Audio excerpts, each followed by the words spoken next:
Olá, bom dia. Nós iremos falar um pouco sobre o que está acontecendo no Canadá e nos Estados Unidos decorrente do aquecimento global. Nosso grupo é composto por Gabriel França, Cauane Eulália e Thaleson Gabriel. Eu irei dar início à apresentação e vou falar um pouco sobre as altas temperaturas que o Canadá e os Estados Unidos vêm atingindo e falar também sobre os incêndios que vêm acontecendo por lá. Irei citar a cúpula de calor, os incêndios, as quebras de recordes e os riscos. Agora vamos falar um pouco sobre a cúpula de calor. O que é esse fenômeno, que é raríssimo, aliás? Bom, esse fenômeno se trata de um bloqueio atmosférico, associado a um sistema de alta pressão atmosférica em altos níveis. Além disso, ele gera uma corrente de vento de cima para baixo que impede a formação de chuvas e que tem alguma instabilidade. Ela também acaba gerando superaquecimento em superfície e intensificando o ar seco. Mas o que causa esse fenômeno?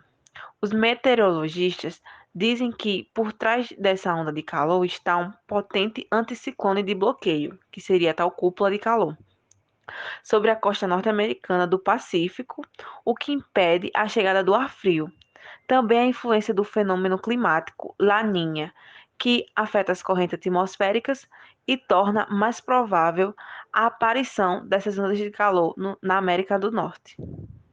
E quanto mais tempo perdura esse cenário de alta pressão, mais severa é a onda de calor, com temperaturas podendo aumentar a cada dia, quebrando recordes, como por exemplo, no Canadá, o termômetro chegou a marcar 46 graus no domingo, na segunda marcou 47,9 graus e na terça bateu 49,6 graus. E essa onda de calor provocou incêndios florestais, evacuações, problemas no abastecimento de energia, o fechamento de estradas e a diminuição no tráfego de trens. Nas quebras de recordes em 3 dias consecutivos que eu acabei de citar, na província canadense da Colômbia Britânica, a região registrou 298 incêndios, segundo as autoridades dos locais. No norte da Califórnia, na fronteira com o estado de Nevada, os bombeiros continuam combatendo o maior incêndio do ano nos Estados Unidos, causado por dois raios e que duplicou de tamanho entre sexta-feira e sábado, chegando aos 222 quilômetros quadrados. E é a terceira onda de calor a varrer a região neste verão. E os riscos desses incêndios e prevenções para evitar tudo mais, os serviços meteorológicos dos Estados Unidos avisaram que as condições adversas podem causar doenças relacionadas ao calor, e os serviços de eletricidade da Califórnia e de Nevada pediram que os cidadãos reduzissem o consumo de energia para evitar possíveis apagões devido a problemas nos sistemas da distribuição causados pelos incêndios e pelo calor excessivo. Olá, meu nome é Thaleson Gabriel e eu vou dar continuidade ao trabalho. Antes de tudo, é importante ressaltar que o sudoeste do Canadá e o noroeste dos Estados Unidos, onde está acontecendo esse fenômeno, é uma região de clima mais frio. Por exemplo, no sudeste do Canadá, as mais altas temperaturas chegam a no máximo 30 graus. E qual a importância disso que eu comentei? A infraestrutura. Vamos tomar de exemplo o Brasil. O Brasil tem, sim, temperaturas elevadas, porém a nossa moradia é mais apropriada para esse calor. São construídas várias formas para o nosso vento circular, tentando amenizar o calor. Já no Canadá, por exemplo, as casas são construídas para reter o calor dentro delas, justamente para sobreviver aos grandes invernos. Mas nas condições atuais é como se o lar dessas pessoas se tornasse uma espécie de sauna. E por muitas casas não terem ar-condicionado, muitas pessoas acabam indo para hotéis, que é exatamente o que ocorreu em Vancouver, os lotando. Apesar de haverem centros de refrigeração espalhados na região de Seattle e Portland, nos Estados Unidos, por exemplo, muitas pessoas precisavam enfrentar este calor extremo, que infelizmente a exposição a essa temperatura tão elevada causou diversas mortes.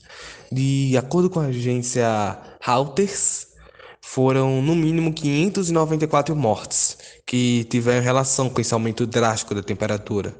no Canadá e nos Estados Unidos. E em sua maioria foram mortes súbitas, ou seja, mortes abruptas, inesperadas, que aconteceram de repente. De acordo com o médico de um hospital em Seattle, Jeremy Hess, que afirmou que muitos pacientes chegaram no hospital com problemas renais ou cardíacos e que um homem teve queimaduras de terceiro grau por apenas andar descalço no asfalto. De acordo com esse médico, em um único dia tiveram mais de 223 internações causadas pela onda de calor. E não acaba por aí. Falando agora da infraestrutura das cidades, que também receberam seus prejuízos, em Seattle, o pavimento da rodovia rachou em diversos lugares, o que forçou o fechamento de algumas faixas. O calor expandiu o concreto e o asfalto, se chocando e criando várias lombadas. Em Portland, o calor foi tão intenso que derreteu os cabos elétricos, interrompendo o serviço de bondes na região. Esses dois últimos exemplos que eu acabei de citar são exatamente esses dois últimos que aparecem no slide. Em resumo, é isso que aconteceu. Esse é o principal impacto na vida dessas pessoas. Além dos impactos na sociedade e na infraestrutura, as recentes ondas de calor também têm afetado a vida marinha. O impacto à vida marinha foi medido pelo pesquisador e biólogo Christopher Harley, que monitorou as temperaturas no litoral de Vancouver. Segundo ele, as rochas lá do litoral marcaram médias acima dos 50 graus Celsius na última semana de junho.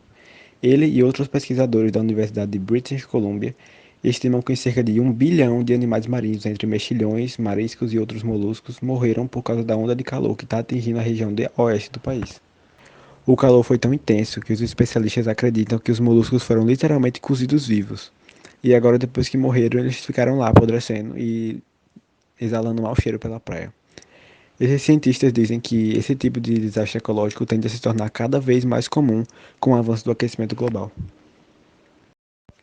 Além do grande impacto na indústria pesqueira, vale lembrar também que a morte dos moluscos afeta todo o ecossistema marinho. As ostras e os mexilhões são responsáveis por filtrar a água do mar na captura de partículas alimentares e, com isso, elas acabam armazenando várias substâncias que estariam poluindo a água, como metais pesados. Esse filtro que eles fazem é super importante para que a penetração da luz solar aconteça de forma correta. Essa luz solar é essencial para a fotossíntese das plantas marinhas, que também servem de alimento para várias outras espécies. Além dessas algas marinhas, a morte em massa desses moluscos pode acabar causando um efeito cascata sobre outras espécies. Isso porque os moluscos são uma espécie estruturante da cadeia alimentar marinha. Eles servem de alimento para diversas espécies de peixes, estrelas do mar, caranguejos e outros. E essas espécies servem de alimento para outras espécies ainda maiores. O caranguejo, por exemplo, é a presa de polvos, peixes-gato e até algumas aves, enquanto as estrelas do mar são caçadas por tritões, lontras marinhas e até mesmo outras estrelas do mar. E é isso.